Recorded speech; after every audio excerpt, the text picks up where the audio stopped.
Olá a todos, aqui é a professora Jéssica, tudo bem com vocês? E hoje eu vou dar dicas de como você pode começar a estudar do zero para concursos públicos nas carreiras educacionais. Antes de mais nada, se você é novo ou nova aqui no canal, inscreva-se, deixe o seu like e compartilhe o vídeo para o conhecimento chegar a mais pessoas.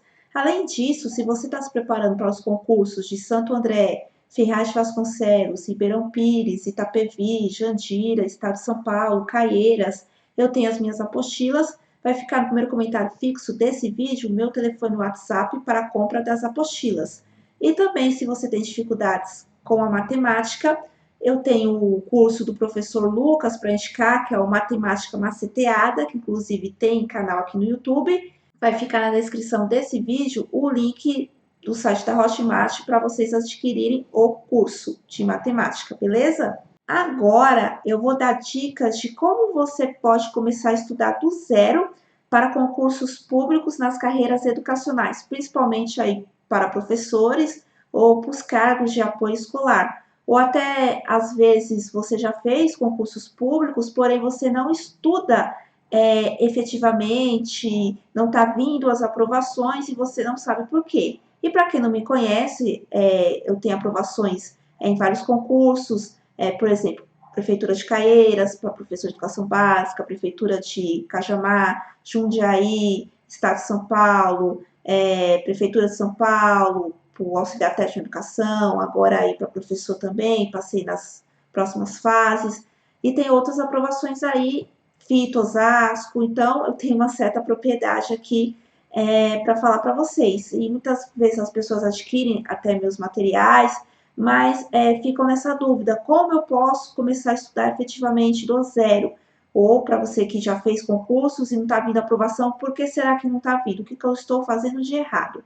Então, aqui para começar, o primeiro ponto importante, inclusive é algo que eu falo aqui em vários vídeos do canal, inclusive vou deixar até na descrição desse vídeo, um vídeo que eu falo sobre os 10 passos para como você passar em concurso público para professores, e naquele vídeo que eu fiz lá do ano passado, eu já comentava 50% de chance de você passar no concurso público a partir do momento que você lê o edital. Você precisa ler o edital e entender o edital. E se você tiver dúvida, volte ao edital e vai lendo. Por quê? O edital é as regras do jogo.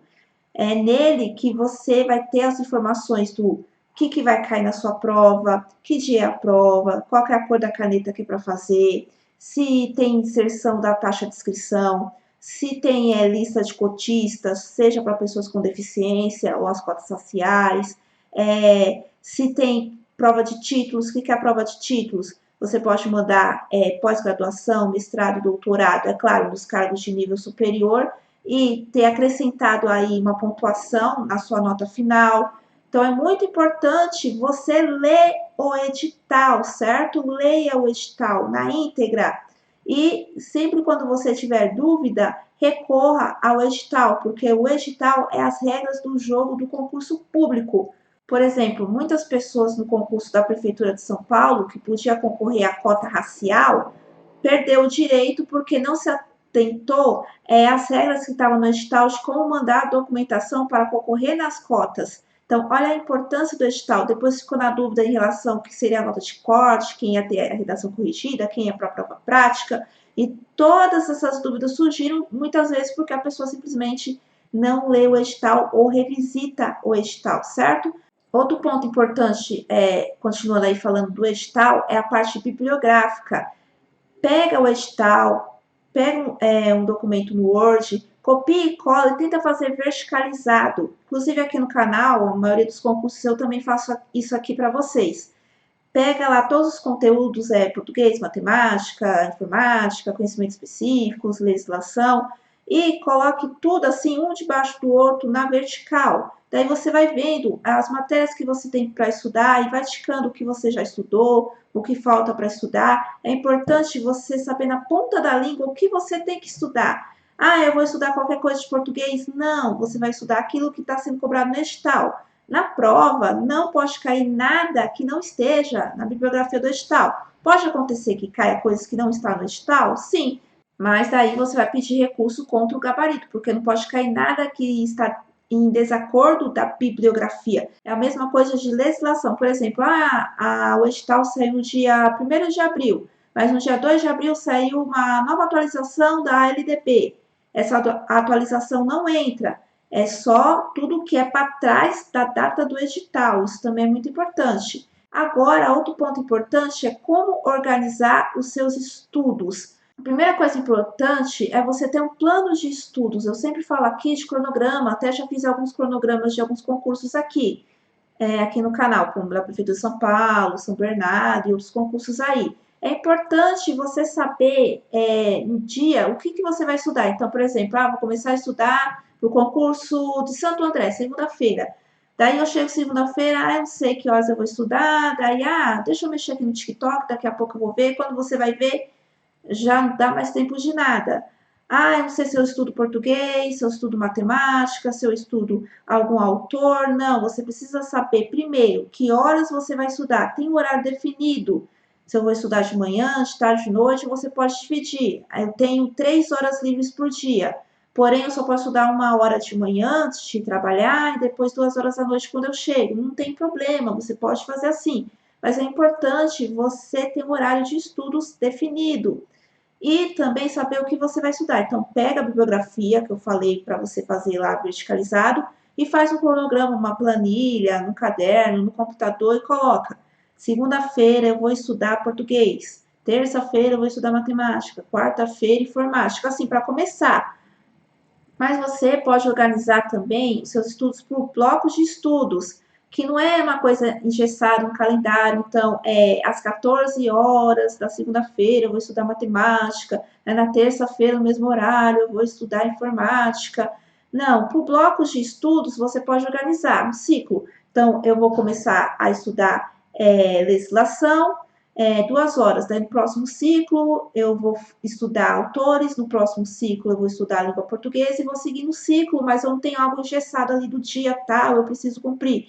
Ou às vezes acontece imprevisto, do dia você não poder estudar, ou você ter horas a menos e não conseguir estudar aquilo que você tinha planejado até o fim e ficar para o dia seguinte. Daí isso seria o ciclo, daí você na verdade vai completar o ciclo. Inclusive, se vocês quiserem que eu faça um vídeo sobre como estudar por ciclos, eu posso até trazer aqui no canal. Então, é importante, em primeiro lugar, você dividir as disciplinas. Outro ponto importante, se no seu concurso vai cair português, matemática, conhecimentos específicos, que são os autores e legislação, vou estudar tudo de língua portuguesa. Quando eu fechar a língua portuguesa aqui da bibliografia, eu parto para matemática. Quando eu fechar tudo de matemática, eu vou lá para a legislação e depois para os autores.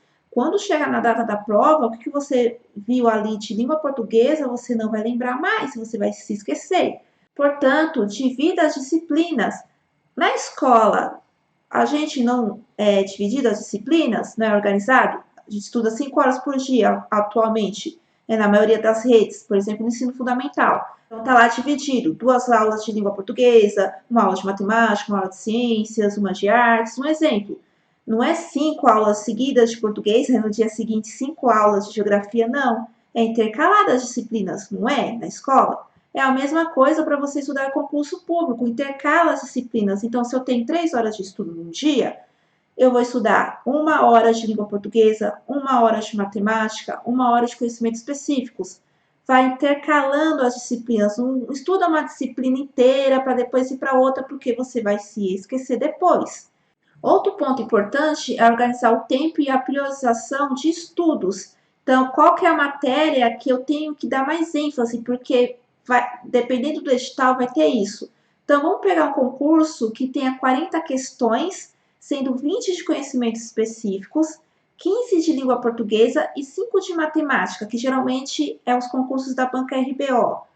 Metade da sua prova é conhecimentos específicos, então você vai dar mais ênfase nos seus estudos, na organização do tempo, vai dar um tempo a mais nos seus estudos em conhecimentos específicos, nos autores e legislação, porque metade da sua prova, além que é critério de desempate, certo? Por exemplo, quando eu passei no concurso de Caieiras, eu passei na frente de um montão de gente por conta do critério de desempate de acertos em conhecimentos específicos. A mesma coisa no auxiliar técnico de educação da Prefeitura de São Paulo do ano de 2019.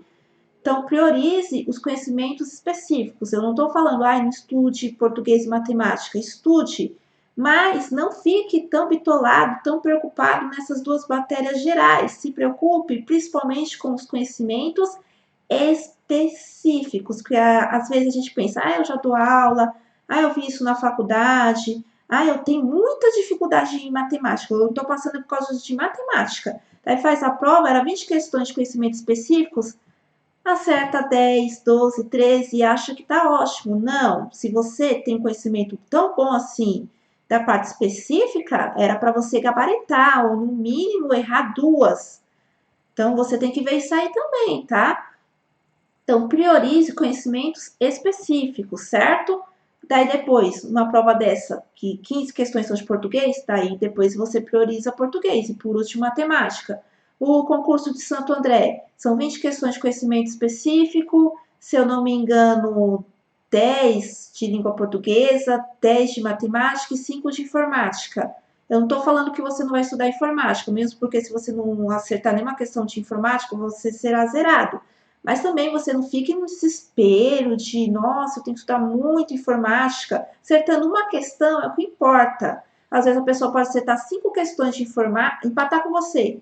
Só que ela acertou as 5 de informática, mas ela errou 5 a menos de conhecimentos específicos. Você vai passar na frente dela, entendeu? Então você tem que ter essa visão. Você tem que ver quais as disciplinas que têm mais peso e quantidade de questões e critérios simpáticos, por exemplo, as provas da FGV, dividido por blocos, e cada bloco tem um peso. Então, por exemplo, da Prefeitura de São Paulo, o módulo 1, que é a informática e legislação, tinha apenas um peso e no edital tinha um monte de legislação. Eu não perdi tempo estudando aquele monte de legislação. Eu priorizei os blocos 2 e 3, que era peso 2. Então, você tem que pegar essa visão também na hora de você organizar o seu tempo com os estudos, principalmente quando o edital está aberto. Outro ponto importante é o material de estudos. Então, como eu vou organizar o meu material de estudos? Você pode estudar sozinho, é claro, eu já passei em vários concursos aí estudando sozinha, como também cursinhos. Daí fica ao seu critério. Se você tem condições de pagar um cursinho, você paga, porque no cursinho você já vai encontrar todos os materiais, PDFs e videoaulas numa plataforma só. E alguns cursos também têm aula online, ou então é presencial, e você pode tirar dúvidas com os professores. Como também você pode também estudar sozinho, mas daí você vai perder muito tempo fazendo pesquisas na internet. Daí também tem minhas apostilas, que tem resumos próprios meus de estudos de concursos que eu já fiz, como também de coisas que eu pesquiso na internet, eu coloco tudo num lugar só para facilitar a vida de vocês. Então, você tem essa opção, ou de comprar algo pronto, que já vai dar ali tudo que você precisa estudar, ou você ir caçando na internet, mas você vai perder muito tempo fazendo isso. Então, tem que ver a sua disponibilidade de tempo, e se você sabe pesquisar, ter discernimento de pesquisar certos tipos de material, porque tem muita coisa também que está desatualizada, então você tem que tomar muito cuidado. Outro cuidado que você tem que tomar é que você está um monte de grupos aí de estudos, esses grupos de estudos são um perigo, já falei aqui no canal. Um monte de gente fica compartilhando um monte de PDF, inclusive as minhas próprias apostilas, né? E as apostilas me ajudam aqui a manter o canal, mas enfim. Daí o pessoal compartilha a apostila de um monte de lugar, daí você tem no computador 1 tera de PDFs ou de videoaulas salvas, você não dá conta nem de 1% daquilo e você, no final, acaba não passando. Por quê? Porque você tem um monte de material e cada professor tem uma metodologia diferente. Então, você pega de um cursinho A, depois pega do cursinho B, do cursinho C, a apostila da editora tal, a apostila da professora tal, do professor tal, e você acaba se confundindo. Isso é a pior coisa. Então, você escolha um material, um cursinho, ou um professor, no caso eu, enfim, ou no máximo 2. Eu vou escolher aqui a metodologia de 2 professores ou de 2 cursinhos no máximo. Não passe disso, porque senão você vai se confundir demais, certo? E você precisa também saber como você aprende. Eu aprendo melhor lendo. E assim, não é que as videoaulas é ruim, só que você perde muito tempo. Tem curso aí que, por um livro, eu já vi fazendo 24 videoaulas de 30 minutos para um livro, com edital aberto. Você vai ter tempo de ver isso? Então, a leitura ela acaba sendo mais rápida. Ah, eu não gosto de ler. Mas, principalmente aqui, professores, a sua vida vai ser leitura, tá? Se você não gosta de ler, temos um problema aí, porque a vida do professor é a leitura, então você vai ter que ler. Ler é a forma mais rápida de estudar, mas assim, você tem que saber como ler, né? Tem o livro da Adélia Lene, né? Ler é escrever o real possível necessário, que lá ela explica que não basta ler, você precisa ler e interpretar. Então, não adianta você pegar uma apostila e só ler por ler. Você tem que fazer uma leitura ativa. Então, por exemplo, eu estou até aqui com o meu tablet, não importa se é material impresso ou digital, eu prefiro material digital, não ficar carregando papel por onde eu vou. E aqui no tablet, ó, tem as minhas marcações, daí eu sei por que eu marquei aquilo, por que eu grifei, fiz anotações, certo? E depois que você fizer isso na sua leitura, você vai pegar um papel ou um computador e vai fazer o seu próprio resumo. Daí entra outra questão aqui, da questão das revisões. As revisões não é pegar o PDF, seja da minha apostila, seja de cursinho ou videoaula, e ver tudo novamente, sim pegar os seus resumos para revisar. Então, você pode fazer um resumo descritivo, você pode fazer mapas mentais, você pode fazer palavras-chave, flashcards, que são cartões com pergunta na frente e resposta atrás, para fazer as suas revisões, certo? E outra coisa legal de revisões, que eu vou até deixar aqui na tela aparecendo o nome, é o aplicativo Anki. Tem tanto para o celular como no computador, e eu acho que eu já mostrei aqui no canal. Se vocês quiserem, eu posso fazer um vídeo só falando sobre o Anki, que você pode fazer as revisões por ele. Então, essa ficha que eu falei, né, com perguntas e respostas, porém no seu celular ou no computador, e ele já vai te avisar quando você tem que revisar aquela questão. Se você está com menos dificuldade, vai se passar um tempo maior na revisão de dias. Agora, se você não estiver tão bem, respondendo tão rápido, a revisão ela vai ser mais curta. Ou você pode revisar assim. Eu vi uma matéria na segunda-feira, na terça-feira, no dia seguinte, eu vou relembrar o que eu vi e depois, no final de semana, fazer a revisão geral da semana. Eu também gosto de fazer isso. Mas é muito importante você fazer revisões, porque senão você não vai lembrar daquilo que você estudou na hora da prova. E outra coisa importante, falando em prova, é fazer questões. Faça muitas questões, principalmente da banca organizadora. Então, se for uma banca pequena, difícil de achar questões, tente fazer da banca mais próxima, mas faça muitas questões. E também você pode fazer o estudo reverso. Antes de estudar a teoria, você responder as questões, é claro, a maioria você vai errar, mas daí você já vai ter o primeiro contato ali com a matéria e depois você volta para a teoria para ver quais foram os pontos que você errou. Isso vai otimizar ainda mais o seu tempo, certo? Isso vai otimizar ainda mais o seu tempo, certo? E também faça simulados. Mesmo que você não tenha uma boa nota no simulado, não se apegue. Mas o simulado é principalmente para você saber o tempo da prova, você saber quanto tempo você vai gastar em cada questão ou fazendo uma redação, para quando chegar na hora da prova, não dá tempo, acabei não respondendo a redação, acabei não passando gabarito. Isso acontece, gente. Então vocês têm que ter essa organização de tempo também. Inclusive, tem um vídeo aqui no canal só com estratégias de organizar o tempo na hora da prova, que eu vou deixar até na descrição desse vídeo, beleza? Então, é basicamente isso. Então, é muito importante você organizar os seus estudos, o seu tempo, as disciplinas, os materiais e principalmente ter disciplina nos seus estudos. Eu não tenho muito tempo para estudar, eu tenho só uma hora por dia. Não importa, estuda uma hora por dia. Eu só tenho tempo, eu não tenho tempo para nada. Quando você vai fazendo suas coisas em casa, coloca uma videoaula, um audiobook, vai ouvindo. Não importa o pouquinho que você estudar todo dia, mas sendo constante e numa sequência, é o que importa. Porque não adianta você estudar 8 horas numa segunda-feira e só voltar a estudar no domingo.